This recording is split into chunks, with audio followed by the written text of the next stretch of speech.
दोस्तों, बिजनेस जो है वो मैजिक नहीं है, ना तो यहाँ पे कोई मंत्र काम करता है।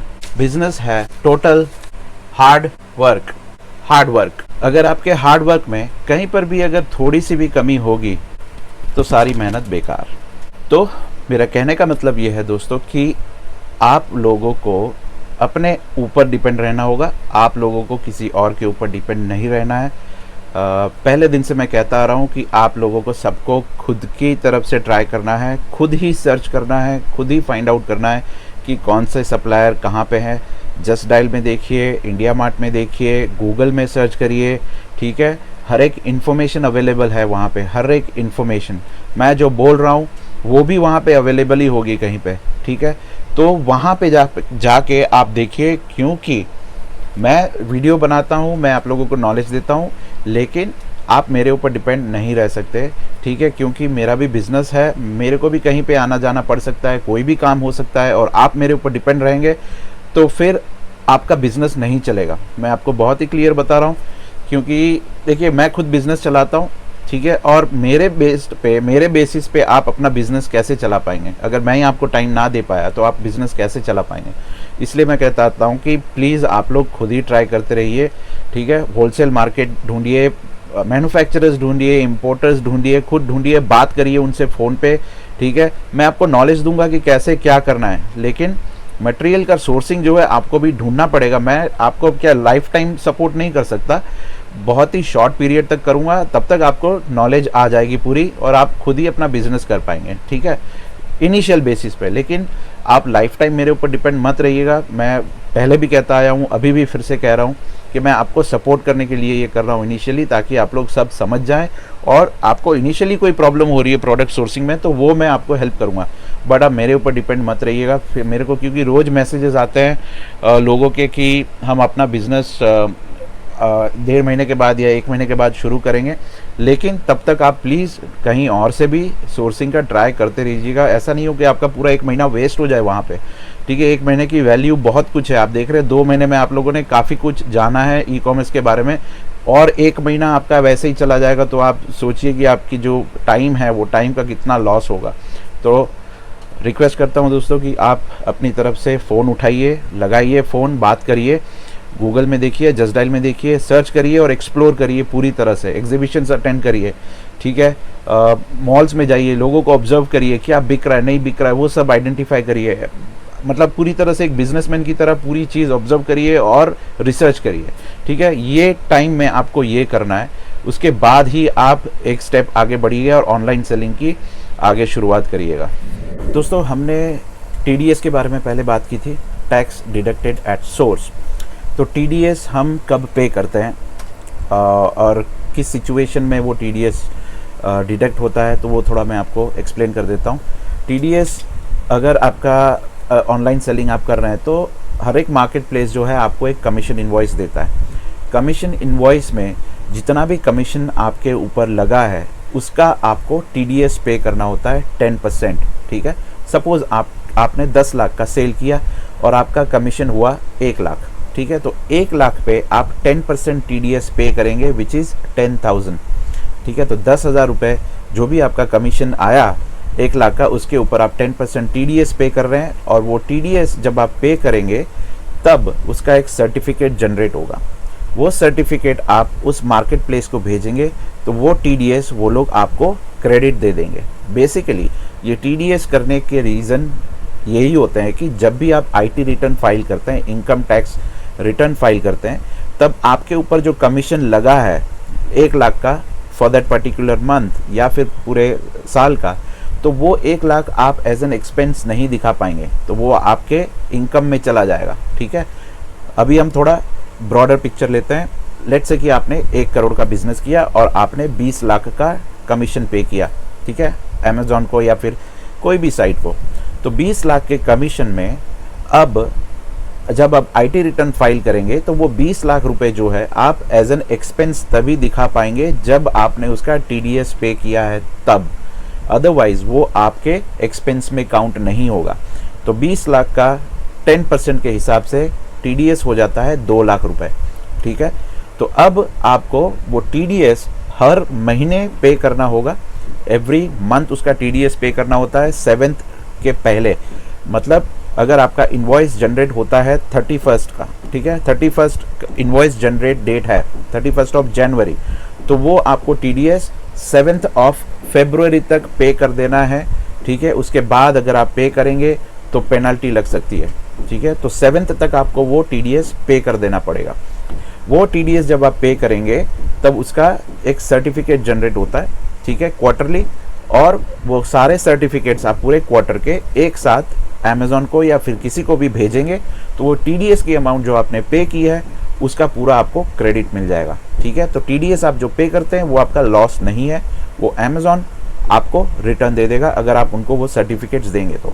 अब उसके लिए आपको ज़रूरत पड़ेगी टैन नंबर की, ठीक है। अब टैन नंबर यहाँ पे आता है। टैन नंबर का फुल फॉर्म है tax deduction and collection account number. तो ये यूज़ होता है जब आप TDS फाइल करते हैं या फिर TDS किसी से लेना होता है, तो ये नंबर की वहाँ पे ज़रूरत पड़ती है। तो अब TDS में भी कोई झमेला नहीं है, जैसे आप टिन नंबर और वो अप्लाई करते हैं वैसे ही आप टैन नंबर भी अप्लाई कर सकते हैं, सर्विस टैक्स नंबर जैसे अप्लाई करते हैं, पूरा प्रोसीजर सेम ही है। वो भी मैं आपको बता दूंगा कि कैसे अप्लाई करना है, क्या कैसे अप्लाई करना है, वो सारा मैं पूरे एक वीडियो में बना के बता दूंगा। तो उसके रिलेटेड अभी सवाल मत पूछिएगा कि उसको कैसे अप्लाई करना है, वो मैं ऑलरेडी बनाने वाला हूँ नेक्स्ट वीक कि टिन नंबर कैसे फिर से अप्लाई करना है, CST कैसे करना है, टैन कैसे करना है, टिन कैसे करना है, ठीक है, IEC कोड कैसे करना है, वो सारा एक वीडियो में मैं बना के आपको दिखा दूंगा। पूरा आपका डाउट वहाँ पर ही क्लियर हो जाएगा। तो ये मैं आपको इसलिए बता रहा हूँ क्योंकि अगर आप ऑनलाइन सेलिंग कर रहे हैं और आपको इनकम टैक्स बचाना है, इनकम टैक्स में ये एज एन एक्सपेंस दिखाना है, तो TDS आपको मैंडेटरीली भरना होगा, ठीक है। अब आप सोच रहे होंगे कि बहुत झमेला है ऑनलाइन बिजनेस में, ठीक है। हाँ, झमेला तो ऑब्वियसली है ही। जो आप रिटेल बिजनेस करते हैं, कोई भी रिटेल बिजनेस करते हैं, वहाँ पर भी होता है, टैक्स रिटर्न फाइल करना होता है। ऑनलाइन में थोड़ा कुछ ज़्यादा होता है क्योंकि यहाँ पे कमीशन आ जाता है बीच में। कमीशन की वजह से काफ़ी सारे प्रॉब्लम्स होते हैं। सर्विस टैक्स और TDS ये दोनों एडिशनल ऐड हो जाते हैं उसके अंदर, ठीक है। तो आप सर्विस टैक्स का भी अगर आपको बेनिफिट लेना है तो सर्विस टैक्स नंबर भी आप ले सकते हैं, ठीक है। लेकिन वो 10 लाख का ओवरऑल ट्रांजैक्शन हो जाए उसके बाद। तो सर्विस टैक्स के बारे में अभी मत कंफ्यूज होइएगा, वो 10 लाख का ट्रांजैक्शन पूरा हो जाए, 10 लाख तक का आपका सर्विस टैक्स अमाउंट हो जाए, उसके बाद आप वो सोचिएगा, अभी मत उसके बारे में सोचिएगा। तो बेसिकली आप समझ गए होंगे कि TDS फाइल करना क्यों ज़रूरी है, ठीक है। और TDS के बारे में और भी मैं जानकारी देता रहूँगा। तो बेसिकली अभी मैं आपको इतना ही बताने वाला हूँ कि TDS क्यों हम फाइल कर रहे हैं और उसका बेनिफिट हमें इनकम टैक्स रिटर्न में कैसे मिलेगा। कुछ लोग पूछ रहे थे कि चाइना में जो वारंटी देते हैं वो इंडिया में एप्लीकेबल होती है। हाँ, होती है। बहुत सारे मैन्युफैक्चरर्स आपको वारंटी देते हैं प्रोडक्ट्स पे, ठीक है, डिफेक्टिव हो या फिर वो लोग कहते हैं कि 7 दिन के अंदर आपको रिपोर्ट करना है कोई भी डिफेक्ट हो, तो वैसी वारंटीज़ वो लोग देते हैं। वो वारंटीज़ की क्या सिचुएशन है वो आपको उनके साथ क्लैरिफाई करनी होगी। कोई कंपनीज देती है, कोई कंपनीज नहीं देती है। तो जो भी वारंटी के रिलेटेड है वो आपको वो मैन्युफैक्चरर से अपफ्रंट पूछ लेना होगा कि वारंटी का क्या सीन है। दोस्तों, नेक्स्ट वीक से मैं सुबह के जो ट्यूटोरियल्स होंगे उसमें मैं रिकैप शुरू करूंगा। मतलब हमने जो भी पढ़ा है अभी तक, जो भी समझा है, उसका पूरा एक रिकैप हम करेंगे। छोटा छोटा और डिस्क्रिप्शन में दूंगा उसके बारे में, ताकि आप लोग अब ऑनलाइन बिजनेस शुरू कर पाएँ। और हम रेफरल प्रोग्राम भी जो है वो नेक्स्ट वीक से हम शुरू करेंगे। तो आपको मैं जस्ट अपडेट दे देता हूँ कि नेक्स्ट वीक का क्या प्लान रहेगा।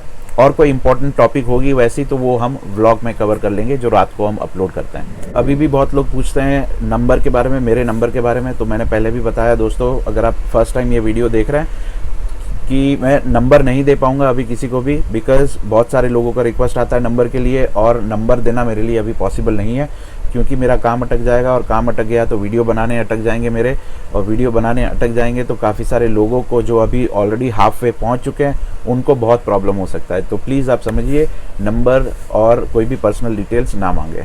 दोस्तों, अब हम आगे बढ़ते हैं हमारे सवाल जवाब की तरफ। पहला सवाल है मृण्मय विश्वास का। वो कह रहे हैं, how can I understand that my market place company have their easy ship FBA or seller related courier services in my area? If they deliver the products purchased in my location, does that mean they have shipping service for sellers in my location? नहीं, ऐसा नहीं है। अगर delivery होती है तो ऐसा नहीं है कि पिकअप भी आपके वहाँ पे होगा। डिलीवरी काफ़ी जगह पे स्पीड पोस्ट से भी होती है। और रिमोट एरियाज़ में भी होती है, तो वहाँ पे पिकअप सर्विस नहीं होती है। तो पिकअप सर्विस आपको आइडेंटिफाई करने के लिए उनके कस्टमर केयर नंबर को ही फ़ोन करना होगा, उनको पूछना होगा। नंबर आपको कहाँ से मिलेगा? बहुत लोग पूछते हैं, गूगल से मिल जाएगा। आप सिर्फ टाइप करिए Snapdeal seller support customer number, तो आपको नंबर वहाँ पे मिल जाएगा। अमेज़ॉन का सेम वे आपको शायद मिल जाएगा वहाँ पे, ईबे का मिल जाएगा, सबका मिल जाएगा। बहुत लोग ये जानना चाहते थे सवाल को, और ये सवाल जो है बहुत ही कॉम्प्लिकेटेड है और इसका जवाब भी बहुत ही कॉम्प्लिकेटेड है, और ये बहुत ही ओपन है। पूरे इंडिया में होता है ये, और लोग अभी भी करते हैं। तो उसके बारे में मैं आपको बताने वाला हूँ कि ये कैसे होता है। अब यहाँ पे एक सवाल है कि कच्चे बिल के लीगली सेल करने के क्या तरीका होता है।